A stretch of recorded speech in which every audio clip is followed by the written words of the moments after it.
بسم الله الرحمن الرحيم. اللهم صل وسلم على سيدنا محمد وعلى آله صحبه وسلم. ان شاء الله النهارده يا بنات هعمل كده معاكم اكله سهله وبسيطه خالص واقتصاديه، وفي متناول كده الجميع في ظل الظروف الصعبه اللي احنا فيها والغلا دوت. طبعا زي ما انتم شايفين كده يا بنات انا هعمل كده معاكم صينيه بطاطس بالاجنحه كده والدبابيس. بسم الله ما شاء الله زي ما انتم شايفين كده. يا ريت بقى اللي اول مره يشوفني ما ينسانيش في لايك واشترك في القناه ويفعل زر الجرس عشان كل ما انزل اي حاجه توصل لكم ان شاء الله. طبعا يا بنات انا عامله كده جنبيها برضو رز كده. بسم الله ما شاء الله زي ما انتم شايفين، وعامله كده سلطه، وفي هنا برضو الليمون يا بنات اللي انا كنت عاملاه معاكم مره قبل كده. بصوا يا بنات بسم الله ما شاء الله.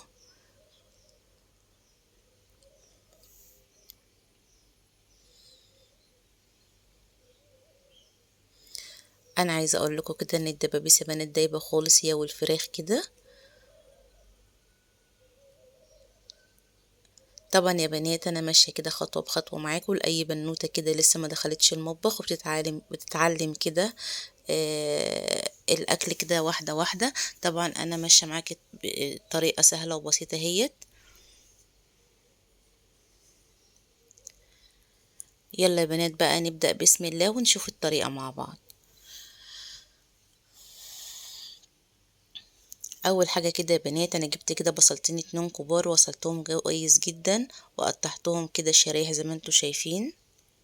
طبعا بقى هنزل كده عليهم بالبهارات بتاعتي، ملح وفلفل وكمون يا بنات.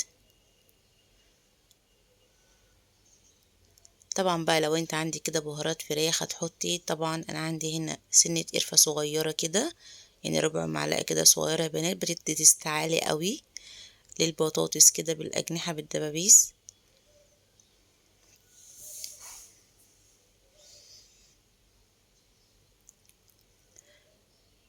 طبعا يا بنات انا عندي هنا برضو ربع كده معلقة توم كده صغيرة.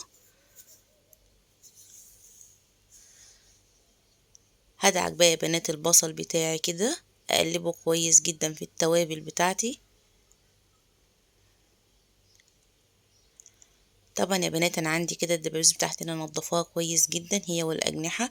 طبعا انا اول ما جبتهم كده غسلتهم ونقعتهم كده بخل وليمون لمده ساعه. طبعا بقى يا بنات عشان لو في دم او في زفاره. هبدا بقى يا بنات ان انا الاجنحه والدبابيس اتبلها كده بالبصل كده لمده نص ساعه كده معايا.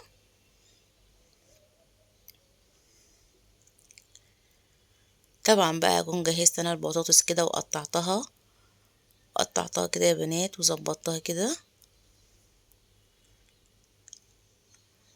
خلاص يا بنات فات نص ساعة هيت والأجنحة والدبابيس بتاعتي متبلة في قلب البصل.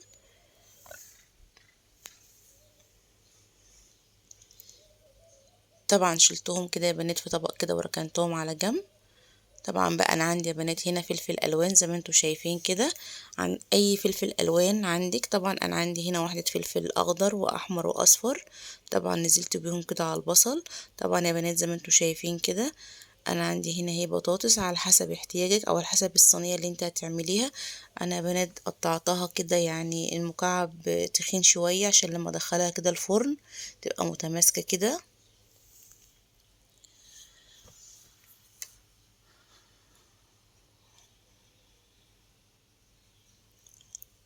ابدا بقى يا بنات ان انا اقلب المكونات كلها ببعضها اللي هي البصل والفلفل الالوان والبطاطس. انا عايزه اقول لكم يا بنات ان انا غاسله ايدي كويس جدا.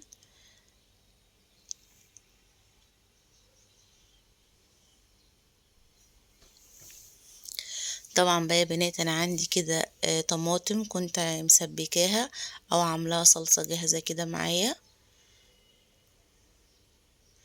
طبعا نزلت يا بنات كده بمعلقتين 3 كده صلصه. ابدا بقى يا بنات ان انا انزل كده بالاجنحه بتاعتي والدبابيس كده.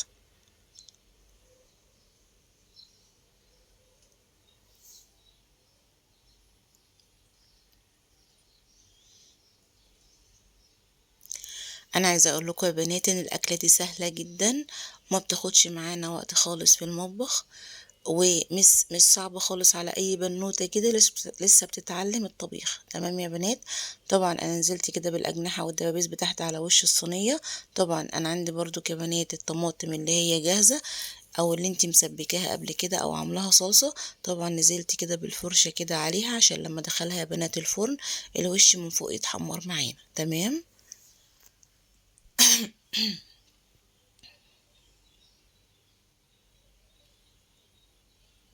طبعا بقى يا بنات انا هسيبها كده على البوتاجاز من فوق لمدة 10 دقايق او ربع ساعة وادخلها الفرن. طبعا بقى يا بنات انا عندي هنا الزبدة كده قطعتها كده مكعبات كده صغيرة. انا عايزه اقول لكم برضو ان انتوا ما تكتروش من الزبده. طبعا دي يا بنات زبده بلدي لان الفراخ والدبابيس والاجنحه هتنزل الدهون بتاعتها على البطاطس. خلاص يا بنات زي ما قلت لكم كده انا هسيبها على البوتاجاز من فوق لمده 10 او ربع ساعه وبعد كده ادخلها الفرن. طبعا بقى يا بنات نبدا كده نعمل الرز مع بعض.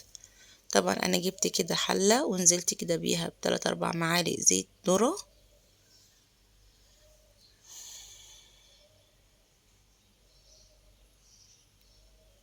طبعا يا بنات هتحطوا كده بمقدار كوبايه شعريه هتتحمر معاكي كويس جدا.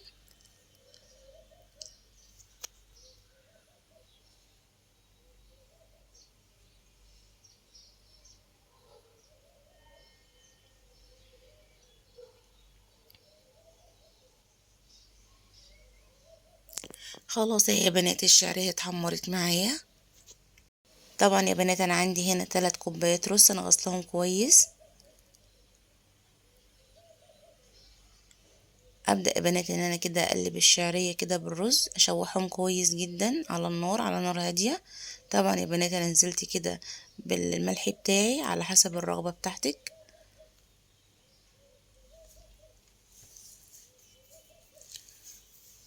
انا عايزه اقول لكم يا بنات ان الاكله سهله وبسيطه جدا وما خدتش معانا بالظبط نص ساعه في قلب المطبخ زي ما انتم شايفين كده. إيه انا بكلم البنات اللي هم مش عايزين يخشوا المطبخ ولا بيعرفوا يطبخوا. انا بسهل لك الامور اهيت خالص.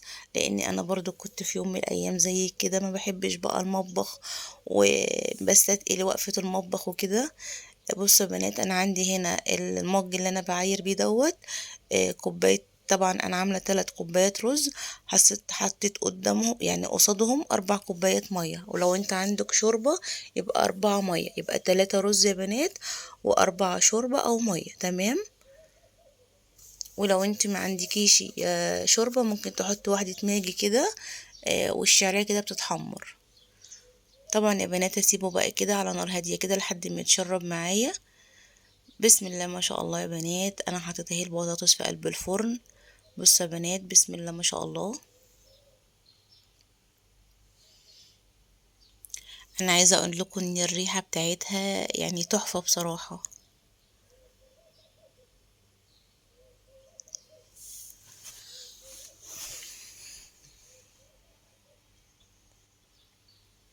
خلاص يا بنات البطاطس هي ده جهزت معايا والرز اهو برضو بسم الله ما شاء الله زي ما انتم شايفين كده.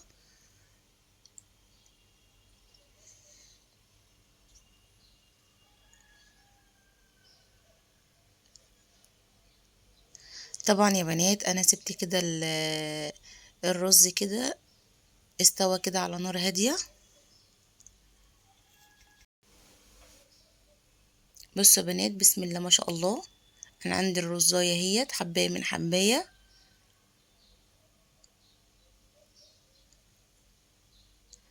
انا بصراحة يا بنات متعودة كده ان انا اعاير بالكوباية عشان يطلع معايا المقدار مظبوط يعني مظبوط يعني.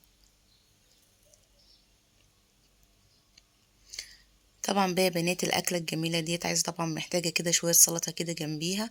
طبعا انا عندي بقى الخضار اللي في التلاجة طبعا طلعته. عندي هنا كابوتشا عندي طماطم عندي بصل عندي فلفل عندي خيار. طبعا عملت طبق سلطة جميل كده زي ما انتم شايفين.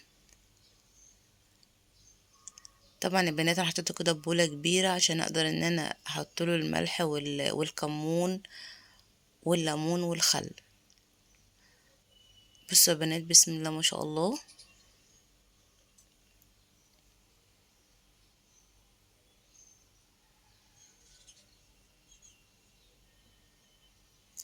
انا عايزه اقول لكم يا بنات ان السلطه دي مفيده جدا، بتدي بصراحه الجسم كده طاقه.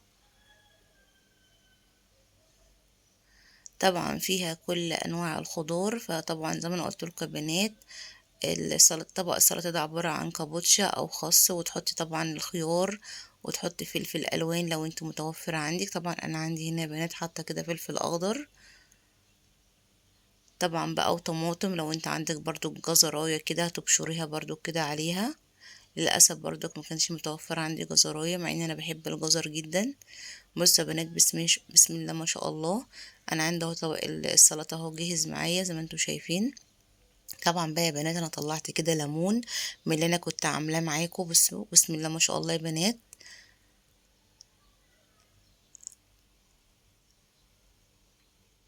خلاص بقى يا بنات انا طلعت كده الصينيه كده من الفرن. طبعا بقى هنبدا كده نشوفها مع بعض. انا عايزه اقول لكم يا بنات ان ريحه صينيه البطاطس بالاجنحه بالفراخ بالدبابيس قصدي، بسم الله ما شاء الله، جميله جدا. بصوا يا بنات الرز اهو برضو معايا. انا عايزه اقول لكم يا بنات برضو ان انا رحت كده عند بتاع الفراخ، جبت كيلو اجنحه وجبت كيلو دبابيس. طبعا انا غسلتهم كويس جدا وقسمتهم على كيسين. طبعا اللي ولادها بقى مش بيحبوا الفراخ وعايزين بقى ياكلوا كده الدبوس بس كده، تمام ماشي. والاجنحه برضو يا بنات طعمها بيبقى تحفه بصراحه. بصوا يا بنات البطاطس معايا متماسكه ازاي.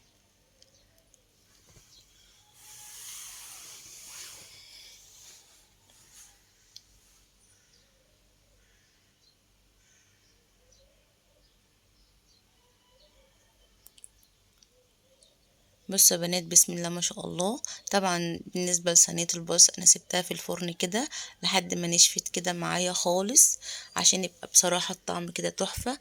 بصوا يا بنات الدبابيس انا باكل اهوت معاكم واحد طبعا دايب معايا ازاي، والقلب بتاعه كده نضيف وحلو، بسم الله ما شاء الله.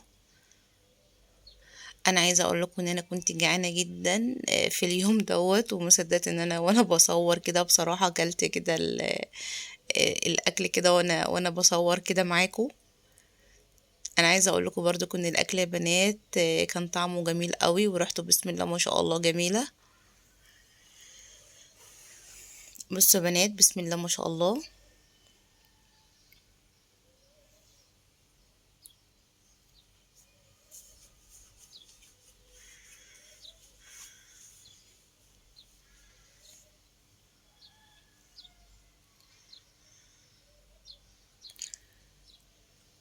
طبعا يا بنات السلطه عامل مهم جدا جنب الاكل دوت، طبعا بتفتح النفس بصراحه، بسم الله ما شاء الله.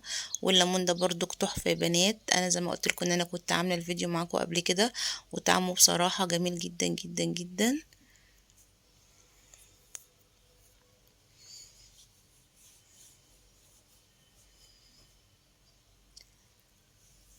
يا ريت بقى يا بنات اللي اول مره يشوفني ما ينسانيش في لايك واشترك في القناه ويفعل زر الجرس عشان كل ما انزل اي حاجه توصل لكم ان شاء الله. وبالف هنا وشفا يا بنات اللي شاف الطريقه وهيعمل زيها. اهم حاجه حبايبي ما تنسونيش في الكومنت الجميل اللي زيكم، واهم حاجه يا بنات اللايك، لان اللايك ده هو اللي بيرفع الفيديو معايا. اشوفكم في فيديو جديد ان شاء الله.